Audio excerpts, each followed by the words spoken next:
ஒருநாள் புத்தக ராஜா தனது மாமாவின் வீட்டுக்கு பயணம் செய்தார். மாமா வீட்டில் புத்தக ராஜாவுக்கு கதை குழந்தை எனும் ஒரு சிறிய குட்டி தோழன் இருந்தார். அந்த குட்டி நன்றாகவே கதைகள் கேட்டுக்கொண்டிருந்தார். புத்தக ராஜா கதை குழந்தை நன்றாகவே கேட்டிருப்பதை அறிந்து கொண்டார். அவர்களுக்கு ஒரு நாள் ஒரு முக்கியம் இருந்தது. அந்த முக்கியம் யார் என்னவென்று புத்தக ராஜாவும் கதை குழந்தையும் அறியாமல் மாமாவின் வீட்டில் பொழுதை கழித்தனர். அண்ணா, ஒரு கதை சொல்லுங்க. சரி, என்ன கதையை நீ கேட்டாலும் சொல்லிவிடுவேன். ஒரு குட்டி குருவி பற்றி சொல்லுங்கள். சரி, நானும் ஒரு குட்டி குருவி கதை தெரிந்திருக்கிறேன், நிச்சயமாக சொல்லிவிடுகிறேன். ஒரு குட்டி குருவி இருந்தது. அது ஒரு பெரிய மரத்தில் வாழ்ந்தது. அந்த மரத்தில் வாழ்ந்த குட்டி குருவிக்கு ஒரு பெரிய கனவு இருந்தது. என்ன கனவு தெரியுமா என்று கேட்க நேரத்தை எடுத்துக்கொண்டார். என்ன கனவு அண்ணா? அந்த குட்டிக்குருவி எல்லா மரங்களையும் பார்வையிட வேண்டும் என்பதுதான் அதன் கனவு. அது தினமும் ஒரு மரத்துக்குப் போய் அந்த மரத்தில் ஏதாவது ஒரு அழகான பார்வையை பார்த்துக் கொண்டு திரும்பும். அப்புறம் என்ன ஆனது? அந்த குட்டிக்குருவி ஒரு நாள் ஒரு பெரிய மரத்தை பார்த்தது. அங்கு அது ஒரு பெரிய ஆந்தையை பார்த்தது.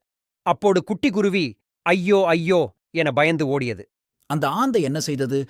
அந்த ஆந்தை அம்மா அதை எதுவும் செய்யவில்லை. ஆனால் குட்டி குருவி பயந்து ஓடியது. பின்னர் அது ஒரு பெரிய குளத்தில் விழுந்தது. அந்த குளத்தில் என்ன நடந்தது? அந்த குளத்தில் ஒரு பெரிய மீன் இருந்தது. அந்த மீன் குட்டி குருவியை பார்த்து குளிக்கும் அதிசயத்தை பார்த்தது. அது உடனே குட்டி குருவியை மீட்டது. அப்புறம் என்ன ஆனது? அப்புறம் குட்டி குருவி மீன் சாப்பிடும் சிறிய மீன்களை பார்த்தது. அது மீன்களை சாப்பிடும் நினைப்பில் பெரிய அழகான மீன்களைச் சந்தித்தது என்று கூறினார். அந்த பெரிய மீன்கள் என்ன செய்தது? அந்த பெரிய மீன்கள் குட்டி குருவியை பார்த்து சிரித்தன.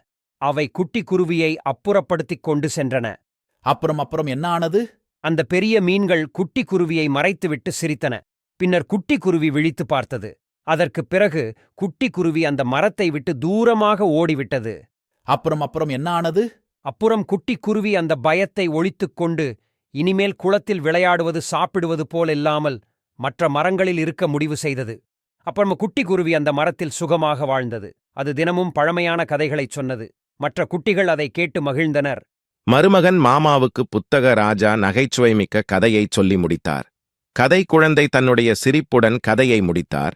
இந்த கதையில நாம் பயத்தை வெல்ல வேண்டும் என்பதையும், புதுசாக எதையும் முயற்சிக்கும்போது நாம் சிரித்துக்கொண்டே இருக்க வேண்டும் என்பதையும் கற்றுக்கொண்டோம்.